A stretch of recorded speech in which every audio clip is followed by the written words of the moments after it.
Día 8 de marzo, San Juan de Dios, fundador de la Orden Hospitalaria, 1495-1550.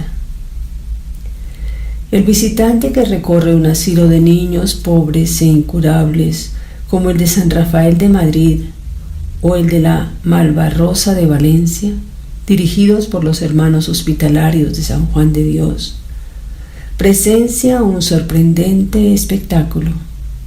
Aparece ante sus ojos lo que pudiéramos llamar el patio de los milagros.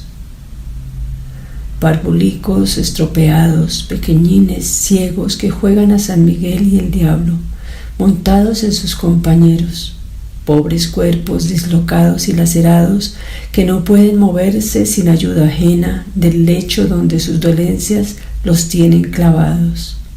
He ahí lo que de momento les sorprende y oprime el corazón. Y, sin embargo, por encima de esa precoz miseria flota un soplo de alegría. La veréis en esos juegos para los que no son obstáculo ni la ceguera ni la parálisis. Adviértese limpieza en la persona y en los vestidos de esos pequeñuelos. Los vendajes que llevan declaran el esmero con que se los cuida y renueva. Resplandece por doquier la mayor pulcritud. ¿Cuál es la causa de ese milagro? ¿Qué providencia meticulosa ha derramado su calor benéfico en ese refugio del sufrimiento inocente? Esa es la obra de los hermanos hospitalarios de San Juan de Dios y de su popularísimo fundador, cuya vida vamos a bosquejar. Infancia, pastor y soldado. Nació Juan el 8 de marzo de 1495 en Montemayor, pequeña ciudad de la diócesis de Évora, en Portugal. Eran sus padres de condición humilde, pero de todos estimados. Tendría 8 años cuando oyó el relato que cierto viajero hacía de las maravillas de Madrid. Entusiasmaron al muchacho las palabras del viajero, y sin decir nada a sus padres partió en compañía del desconocido en dirección a la capital del reino. Cuántas pesquisas se hicieron para averiguar el paradero del precoz aventurero resultaron inútiles. Su desgraciada madre murió de pena a los 20 días y su padre buscó lenitivo a tan hondo pesar en un convento de religiosos franciscanos donde terminó sus días en olor de santidad. Abandonado el pobre Juan por su compañero en las cercanías de Oropesa, tuvo la suerte de ser recogido por un labrador rico que le confió la guarda del rebaño. Cumplió también este y otros cuidados que le encomendó su amo, que mereció su confianza y cariño. Le nombró mayoral y le ofreció la mano de su hija, pero Juan, creyéndose indigno de tal felicidad por la falta cometida, abandonando a sus padres, se separó de aquel su segundo padre. Tenía a la sazón 22 años. Alistóse entonces en los ejércitos de Carlos V, en la compañía enviada por el conde de Oropesa para combatir contra los franceses en Fuenterrabía. Más tarde fue también a luchar contra los turcos en Hungría en 1522. Conservóse bueno durante algún tiempo, a pesar de los malos ejemplos e incitaciones de sus camaradas. Pero el respeto humano y el haber descuidado sus prácticas piadosas debilitaron su voluntad y sucumbió a las tentaciones. Un accidente le abrió los ojos.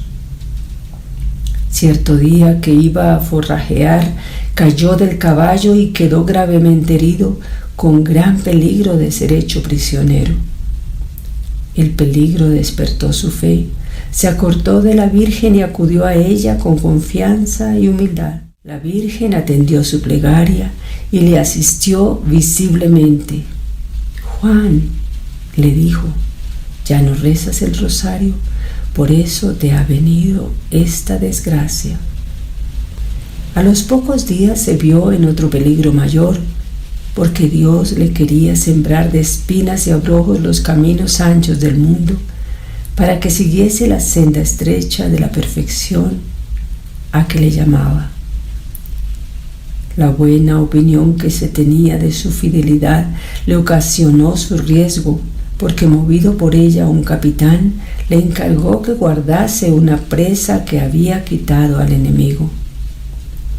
Robáronsela al santo otros soldados, y el capitán, enojado contra él, sospechando engaño, mandó que le ahorcaran de un árbol, sin valerle su misma inocencia ni los ruegos e intercesiones de sus compañeros. Acudió Juan a su antiguo asilo, la Reina del Cielo, la cual le sacó de aquel riesgo, porque al llevarle al suplicio un caballero que acaso errando el camino pasó por aquel campo, viendo que querían ajusticiar al soldado y entendiendo la causa, suplicó al capitán que le perdonase la muerte, y él se la conmutó en destierro del campo, no sin particular providencia de Dios, que de este modo le quiso sacar del peligroso estado de la milicia. Tomó Juan el camino de Castilla para volver a Oropesa, de donde había salido, y llegado a un lugar donde había una cruz, se hincó de rodillas delante de ella y se puso a orar, dando gracias a Dios por los beneficios recibidos, pidiendo perdón por los pecados pasados y proponiendo la enmienda en lo porvenir. Como le faltasen las fuerzas por llevar 2 días sin probar bocado, cayó desmayado en tierra, mas al volver del desmayo vio cerca de sí 3 panes y un vaso de vino, y, no presumiendo que podría ser cosa sobrenatural, ni sabiendo quién lo había puesto allí, atemorizado con el peligro pasado, no se atrevió a tocarlo hasta que, levantando las manos y los ojos al cielo y empezando a decir el Padre Nuestro, al llegar a aquellas palabras: el pan nuestro de cada día, dánosle hoy, oyó una voz que le dijo: come y bebe, que para ti se ha traído este pan y vino. Confortado con el pan y vino, prosiguió su ruta y llegó a Oropesa, donde, llegado a la casa de sus amos, volvió a tomar el oficio de pastor que había dejado por el de soldado. Penitencia y reparación. Vinieronle grandes deseos de volver a su patria y regresó a Portugal para obtener perdón de sus padres antes de emprender la vida de penitencia a que se había resuelto.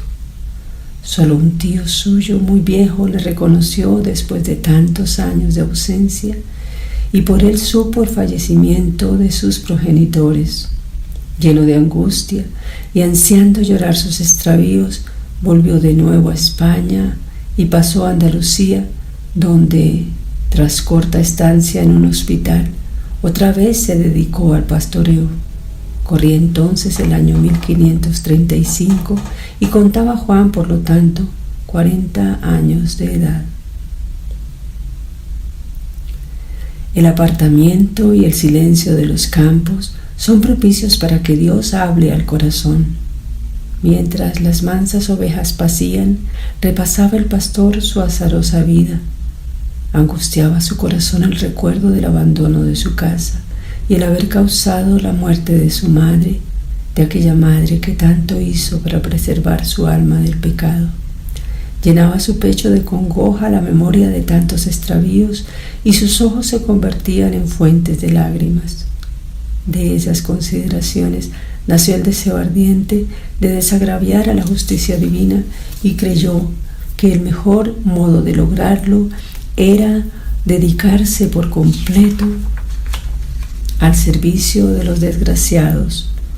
Para poner en práctica su resolución, encaminóse al África con la intención de servir a los esclavos cristianos y aún libertarlos si le fuere posible.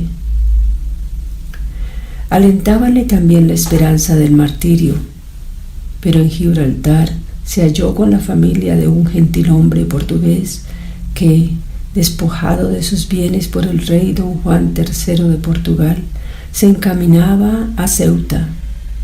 Compadecido de su estado, ofrecióse a servirle gratuitamente, vendió lo poco que tenía para socorrerlo y se hizo peón de albañil para remediar su propia indigencia. El gozo que experimentó en el ejercicio de la caridad fue tan grande que, renunciando a la esperanza del martirio y aconsejado por su confesor, se reintegró nuevamente a España para ser, ya en ella, definitivamente un pobre al servicio de otros pobres. Cuéntase que durante la travesía se levantó violentísima tempestad y, creyéndose Juan que era él la causa de aquella tormenta, díjolo a los marineros y les mandó que le arrojasen por la borda. Dieron fe los sencillos marineros a aquellas manifestaciones de Juan y ya se disponían a ejecutar su deseo cuando éste pidió unos momentos para rezar. Hincóse de rodillas y al instante se apaciguó el mar y pudieron terminar la travesía con la mayor bonanza.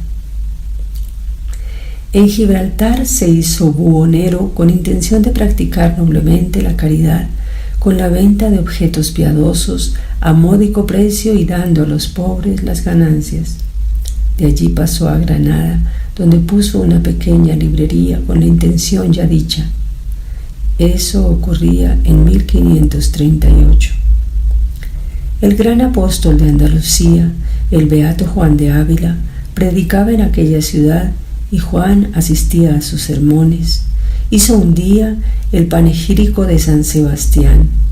Las saetas que, como se entendía en el emocionante relato del predicador, laceraron las carnes del santo mártir, hirieron más profundamente aún el corazón de Juan y le conmovieron de tal modo que prorrumpió en sollozos estruendosos y, confesando públicamente sus pecados, se golpeaba el pecho y se revolcaba en el suelo gritando: «¡Misericordia! ¡Misericordia!».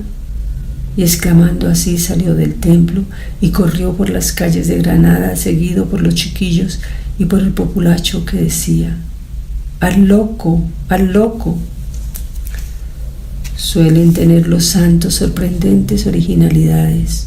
No extrañemos, pues, ese dolor tumultuoso de Juan, el recuerdo de sus pasadas culpas, puesto muy al vivo, sin duda, por el relato del martirio del santo, cuyo panegírico oía, fue causa de aquella explosión de dolor y de aquel como punto de desespero. Compadecidas de su estado, algunas buenas personas pensaron que valdría más llevarle al manicomio, y viendo Juan en ello un medio de hacer penitencia, siguió haciéndose el loco.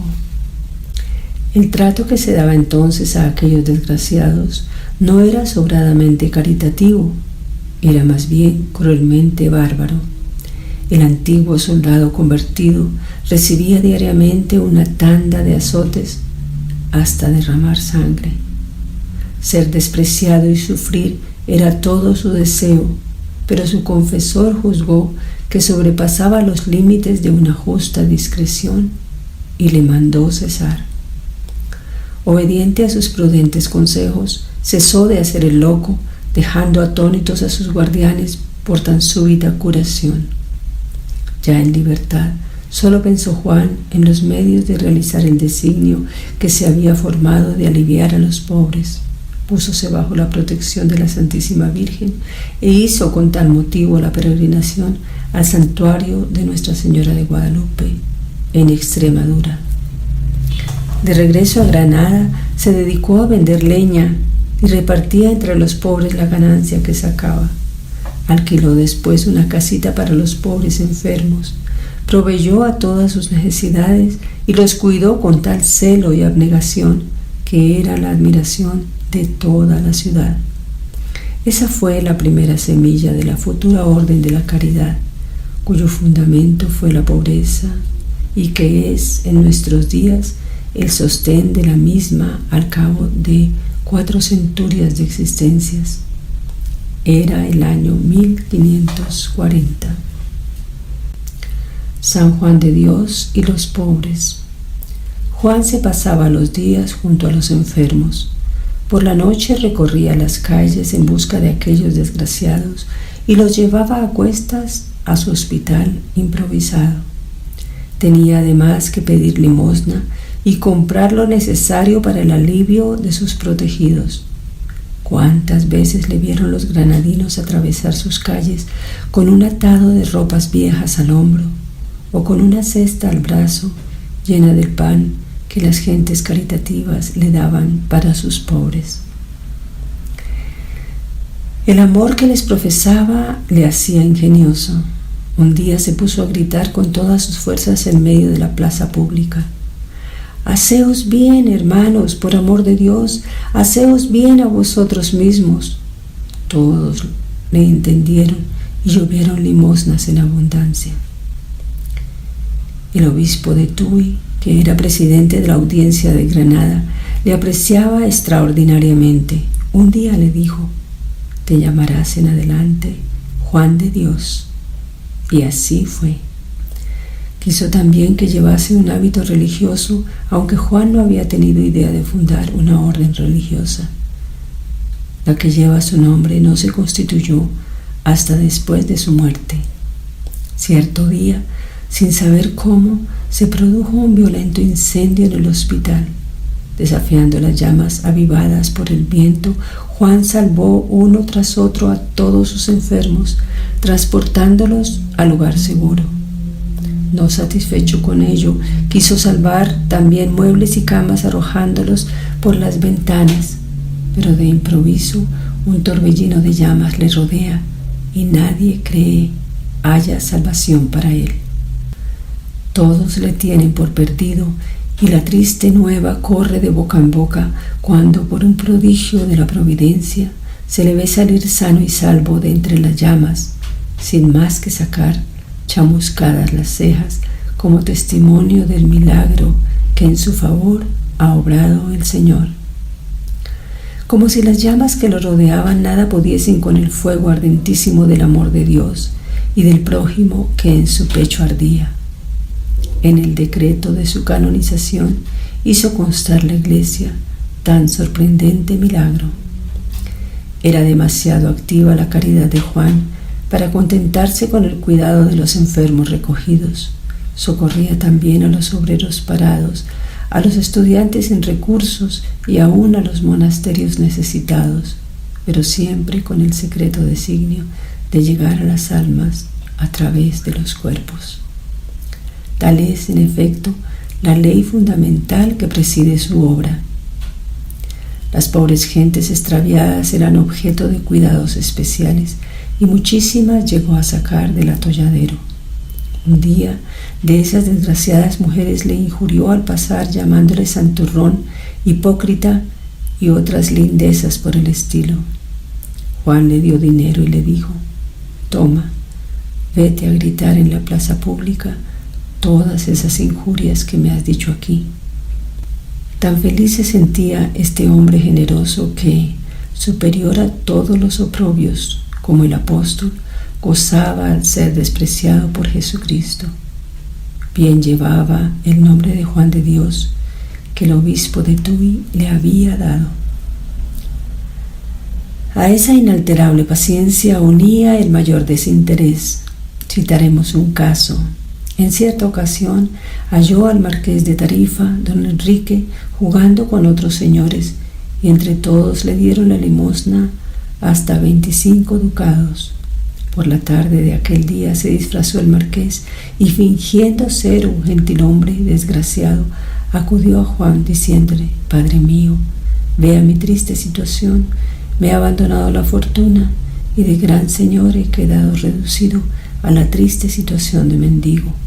Tenga la caridad de socorrerme». «No desconfíe de aquel que a nadie abandona», respondió Juan. «Aquí tiene lo que acaban de darme», y le entregó los 25 ducados. Muy edificado de aquel acto de generosidad, refirió el marqués a sus amigos lo ocurrido, devolvió después la limosna al hombre de Dios y en adelante le socorrió en todas sus necesidades. Se le aparece nuestro Señor, su última enfermedad. Puede presumirse que el Señor no le escatimó pruebas ni tentaciones. Para animarle y confortarle, apareciósele Jesucristo en varias ocasiones. Mientras se hallaba un día rezando ante el crucifijo, presentósele el Señor en compañía de su Santísima Madre. Tenía la Virgen una corona de espinas en la mano y acercándosele se la puso con cariño en la cabeza, diciéndole al mismo tiempo: Juan, por las espinas y los sufrimientos has de merecer la corona que mi Hijo te prepara en el cielo. Los dolores que entonces sintió fueron acervísimos, pero abrazado en amor contestó: Madre mía, vuestras espinas son mis rosas y esos sufrimientos mi paraíso. En otra ocasión halló a un enfermo casi moribundo, cargóselo a cuestas, lo llevó al hospital, lo acostó y le lavó los pies. Al ir a besárselos, vio con sorpresa que estaban taladrados como los de Jesucristo y, levantando los ojos hacia el enfermo, reconoció en él a nuestro Señor, que complaciente le miraba. Al cruzarse sus miradas con las de Juan, le dijo Jesús: Juan, todo lo que haces a los pobres, a mí me lo haces. Sus llagas son mis llagas, y a mí me lavas los pies cuando a ellos se los lavas. 13 años de continuado y abnegado servicio a los pobres, con un régimen de vida agotador, con poca o mala alimentación de cebollas cocidas, con ayunos continuos y prolongadas vigilias, acabaron por rendir a aquel valiente atleta de la caridad. Acudió a visitarle la piadosa y compasiva dama, doña Ana Osorio, y conoció al instante que estaba próximo a su fin. Hallábase el moribundo en lamentabilísimo estado, acostado sin desnudarse los hábitos en una estrecha celda, cubierto solo con una capa vieja y teniendo por almohada la cesta en que recogía las limosnas y que había puesto en vez de la piedra que siempre había tenido. La caritativa señora hízole llevar a su casa para poderle cuidar. El moribundo pidió le leyesen la pasión de nuestro Señor Jesucristo, escrita por San Juan. Cuando terminaron la lectura, suplicó acudiese uno de sus colaboradores llamado Antonio Martín para recomendarle todos sus protegidos, es decir, los enfermos, los pobres, las viudas y los huérfanos, y satisfecho ese impulso de caridad, pidió que le dejasen solo. Entonces se levantó, se puso el hábito religioso y postrándose de rodillas, estuvo largo rato en oración. Acudieron a él al oírle exclamar: Jesús, Jesús, en tus manos encomiendo mi espíritu. Y de tal forma, con el crucifijo en las manos, expiró. Era el 8 de marzo de 1550. Sus funerales, según testimonio de un escritor contemporáneo, fueron un verdadero triunfo. Beatificóle Urbano VIII en 1630 y le canonizó Alejandro VIII el 16 de octubre de 1670, pero la bula de su canonización fue promulgada por Inocencio XII el 15 de julio del siguiente año 1671. Clemente XI fijó su fiesta el 4 de mayo de 1714 con rito de semidoble. Inocencio XIII elevó dicha fiesta a rito de doble el 24 de abril de 1722. Fue declarado patrono universal de los enfermos, hospitales y enfermeros por León XIII el 15 de mayo de 1886, y el mismo sumo pontífice mandó incluir su nombre en las letanías de los agonizantes. Orden hospitalaria. Sin duda ninguna vio San Juan de Dios con luz profética los aumentos de su orden, que han sido maravillosos y propios de la mano del Señor, que ha hecho su bendición a la obra de su siervo. También parece que previó el Santo Pontífice Pío V con luz soberana los frutos que había de dar esta religión plantada en el paraíso de la Iglesia como árbol de vida y de salud, cuando, teniendo noticia de su instituto, dijo: bendito sea Dios que vemos en nuestros tiempos una religión tan necesaria en la Iglesia y que tanto provecho ha de hacer en ella. Confirmóla por bula despachada el 1 de enero de 1572, dándole la regla de San Agustín y concediéndole muchos privilegios que han aprobado y confirmado después otros sumos pontífices.